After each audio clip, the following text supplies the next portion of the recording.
ಇತ silicon city ಬೆಂಗಳೂರಿನ ವಿಚಾರಕ್ಕೆ ಬರೋದಾದ್ರೆ ಬೆಂಗಳೂರಿನಲ್ಲೂ ಕೂಡ ಗ್ಯಾಸ್ ಟ್ರಬಲ್ ಜೋರಾಗಿದೆ. ರಾಜಧಾನಿ ಬೆಂಗಳೂರಿಗೆ ಗ್ಯಾಸ್ ಗಂಡಾಂತರ, ಗ್ಯಾಸ್ ಆಫ್ ಸೌದೆ ವಲಯ ಕಾಲಕ್ಕೆ ವಾಪಸ್ ಹೋಗುವಂತ ಸಿಚುವೇಶನ್ ನಿರ್ಮಾಣ ಆಗಿದೆ. ಪರಿಸ್ಥಿತಿ ಇಷ್ಟರ ಮಟ್ಟಿಗೆ ಹದಗೆಟ್ಟಿದೆ. ಸೌದೆ ವಲಯ ಕಾಲಕ್ಕೆ ವಾಪಸ್ ಗ್ಯಾಸ್ ಪೂರೈಕೆ ಸ್ಥಗಿತಗೊಂಡಿದೆ. ಹೋಟೆಲ್ಗಳು ಬಂದ್ ಆಗಿವೆ. ಬೆಂಗಳೂರಿನ ಮೆಜೆಸ್ಟಿಕ್ನಲ್ಲಿ ಗ್ರಾಹಕರು ಪರದಾಡುವಂತ ಪರಿಸ್ಥಿತಿ ನಿರ್ಮಾಣ ಆಗಿಬಿಟ್ಟಿದೆ. ಮೆಜೆಸ್ಟಿಕ್ನಲ್ಲಿರುವಂಥ ಕೆಲ ಹೋಟೆಲ್ಗಳು ಕ್ಲೋಸ್ ಆಗಿದೆ. ಹೋಟೆಲ್ಗಳ ಸದ್ದಡಗಿಸಿದೆ ಕಮರ್ಷಿಯಲ್ ಗ್ಯಾಸ್.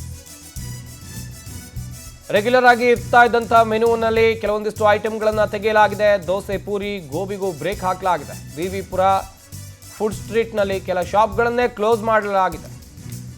ಮೆಜೆಸ್ಟಿಕ್ಕು ಸಾಕಷ್ಟು ಜನ ಅಲ್ಲಿಗೆ ಬರ್ತಾರೆ. ಬೇರೆ ಬೇರೆ ರಾಜ್ಯಗಳಿಂದ, ಬೇರೆ ಬೇರೆ ಊರುಗಳಿಂದ ಪ್ರಯಾಣಿಕರು ಬರ್ತಾರೆ. ಬೆಳಗಿನ ಜಾವ ಬಂದು ಹೋಟೆಲ್ಗೆ ಹೋದವರಿಗೆ ಶಾಕ್ ಎದುರಾಗಿತ್ತು. ಕೆಲವೊಂದಿಷ್ಟು ಹೋಟೆಲ್ಗಳು ಕ್ಲೋಸ್ ಆಗಿದ್ರೆ ಇನ್ನೂ ಕೆಲವೊಂದಿಷ್ಟು ಹೋಟೆಲ್ಗಳಲ್ಲಿ ಮೆನುವಿನಲ್ಲಿ ಇರುವಂಥ ಐಟಮ್ಗಳು ಇಲ್ಲ.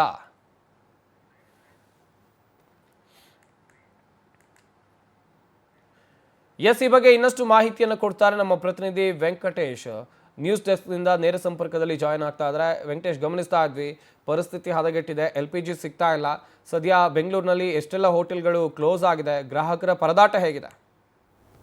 ಹೌದು ಸಂಪತ್, ಬೆಂಗಳೂರಲ್ಲಿ ಈಗ ಸದ್ಯಕ್ಕೆ ಗ್ಯಾಸ್ ಗಂಡಾಂತರ ಹೆಂಡಿರಾಗಿರುವಂಥದ್ದು. ಮಧ್ಯಪ್ರಾಚ್ಯ ದೇಶದಲ್ಲಿ ಎದುರಾಗಿರುವಂತಹ ಒಂದು ಯುದ್ಧದ ಭೀತಿ ಈಗ ಭಾರತಕ್ಕೂ ಕೂಡ ತಟ್ಟಿದೆ. ಅದರಲ್ಲೂ ಕೂಡ ಈ ಕಮರ್ಷಿಯಲ್ ಗ್ಯಾಸ್ಗಳ ಒಂದು ಪೂರೈಕೆಯಲ್ಲಿ ಸ್ಥಗಿತ ಆಗಿದೆ. ಮನೆಗಳಿಗೆ ಬಳಸುವಂತಹ ಗೃಹ ಬಳಕೆಯ ಸಿಲಿಂಡರ್ಗಳಲ್ಲಿ ಪೂರೈಕೆಯಲ್ಲೂ ಕೂಡ ವ್ಯತ್ಯಾಸ ಆಗಿರುವಂಥದ್ದು. ಈಗ ಏನು ಒಂದು ಸಿಲಿಂಡರ್ಗಳನ್ನು ಬುಕ್ ಮಾಡುವಂತಹ ಸಂದರ್ಭದಲ್ಲಿ ಗ್ಯಾಸ್ ಬುಕಿಂಗ್ ಸೆಂಟರ್ಗಳ ಕೂಡ ಈಗ ಯಾವುದೇ ಒಂದು ಬುಕಿಂಗನ್ನು ಕೂಡ ತೆಗೆದುಕೊಳ್ತಲ್ಲ. ಇದರಿಂದ ಸಹಜವಾಗಿಯೇ ಕೂಡ ಏನು ಮನೆ ಗ್ರಾಹಕರು ಕೂಡ ಕಂಗಾಲಾಗಿರುವಂಥದ್ದು. ಕೆಲವು ಹೋಟೆಲ್ಗಳು ಕೂಡ ಗ್ಯಾಸ್ಗಳ ಪೂರೈಕೆ ಇಲ್ಲದೆ ಕೆಲವೊಂದು ಮೆನುವಲ್ಲಿರುವಂತಹ ತಿಂಡಿಗಳನ್ನು ಕೂಡ ಕ್ಲೋಸ್ ಮಾಡಿದ್ದಾರೆ. ಅದರಲ್ಲಿ ಹೆಚ್ಚಿನ ಒಂದು ಎಣ್ಣೆಯಲ್ಲಿ ಬೇಯಿಸುವಂಥ ಒಂದು ಪದಾರ್ಥಗಳೇನಿದೆ ಅದನ್ನು ಕೂಡ ಈ ಮೆನುವಿಂದ ತೆಗೆದಾಕಿದ್ದಾರೆ. ಜೊತೆಗೆ ಕೆಲವೊಂದು ಹೋಟೆಲ್ಗಳು ಕೂಡ ಕ್ಲೋಸ್ ಆಗಿರುವಂಥದ್ದು. ಯಾಕಂದರೆ ಪ್ರತಿನಿತ್ಯ ಕೂಡ ಒಂದು 8 ರಿಂದ 10 ಸಿಲಿಂಡರ್ಗಳ ಪೂರೈಕೆಯನ್ನು ಬಳಸ್ಕೊಳ್ಳುವಂತಹ ಹೋಟೆಲ್ಗಳೇನಿದೆ ಅದಕ್ಕೆ ಈಗ ಒಂದು ಸಂಖ್ಯೆಯಲ್ಲಿ ಆಗ್ತಾ ಇಲ್ಲದ ಕಾರಣ ಸೊ ಅದು ಕೂಡ ಕ್ಲೋಸ್ ಆಗಿರುವಂತಹದ್ದು. ಕೆಲವೊಂದು ಕಡೆ ಈಗ ಹೋಟೆಲ್ನ ಒಂದು ಟೈಮಿಂಗ್ಸನ್ನು ಕೂಡ ಈಗ ಚೇಂಜ್ ಮಾಡಿದ್ದಾರೆ. ಕೆಲವೊಂದಷ್ಟು ಕಡೆ ಹೋಟೆಲ್ಗಳೇ ಕ್ಲೋಸ್ ಮಾಡಿದರೆ ಗ್ರಾಹಕರು ಬರುವಂತಹ ಒಂದು ಹೆಚ್ಚಿನ ಸಂಖ್ಯೆಯಲ್ಲಿ ಬರ್ತಾ ಇರುವಂತಹ ಹೋಟೆಲ್ಗಳ ಕಡೆ ಕೆಲವೊಂದು ಮೆನುಗಳನ್ನು ಕಟ್ ಮಾಡುವ ಮೂಲಕವಾಗಿ ಕಡಿಮೆ ಅವಧಿಯ ಸಮಯವನ್ನು ಕೂಡ ಕೊಡ್ತಾ ಇರುವಂಥದ್ದು. ಇದರಿಂದಾಗಿ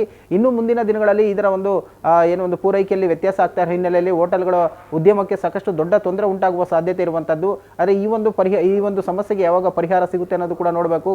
ಇನ್ನೇನು ಕೆಲವು ವರ್ಷಗಳ ಹಿಂದೆ ಕೆಲವು ಸೌದೆ ಹೊಲೆಗಳಲ್ಲಿ ಅಡುಗೆಯನ್ನು ಮಾಡ್ತಾ ಇದ್ದಂತಹ ಒಂದು ಪರಿಸ್ಥಿತಿ ಮತ್ತೆ ಬರುತ್ತಾ ಅನ್ನುವಂತಹದ್ದು ಕೂಡ ಇರುವಂಥದ್ದು. ಯಾಕಂದರೆ ಈಗ ಅದೇ ರೀತಿ ಆದರೆ ಈ ಸೌದೆಗೂ ಕೂಡ ತುಂಬ ಡಿಮ್ಯಾಂಡ್ ಆಗಬಹುದು. ಮತ್ತು ಇದ್ದಲನ್ನು ಬಳಸುವಂತಹ ಕೆಲಸಕ್ಕೂ ಕೂಡ ಮುಂದಾದಂಥ ವೇಳೆಯಲ್ಲಿ ಈ ವಸ್ತುಗಳನ್ನು ಕೂಡ ಮಾರ್ಕೆಟಲ್ಲಿ ಏನೋ ಒಂದು ಡಿಮ್ಯಾಂಡ್ ಜಾಸ್ತಿ ಆದಂತಹ ಸಂದರ್ಭದಲ್ಲಿ ಕೂಡ ಇದಕ್ಕಿಂತ ಹೆಚ್ಚಿನ ಒಂದು ಹಣವನ್ನು ವ್ಯಯಿಸಬೇಕಾದಂತಹ ಒಂದು ಪರಿಸ್ಥಿತಿ ಬರ್ಬೋದು. ಸದ್ಯ ಇದನ್ನು ಯಾವ ರೀತಿಯಾಗಿ ಬ್ಯಾಲೆನ್ಸ್ ಮಾಡುತ್ತೆ ಅನ್ನೋಂಥದ್ದು ಕೂಡ ಈಗ ಕಾದು ನೋಡಬೇಕಾಗಿರುವಂತಹದ್ದು ಸಂಪತ್. ಥ್ಯಾಂಕ್ ಯು ವೆಂಕಟೇಶ್, ತಮ್ಮೆಲ್ಲ ಡೀಟೇಲ್ಸ್ಗಾಗಿ.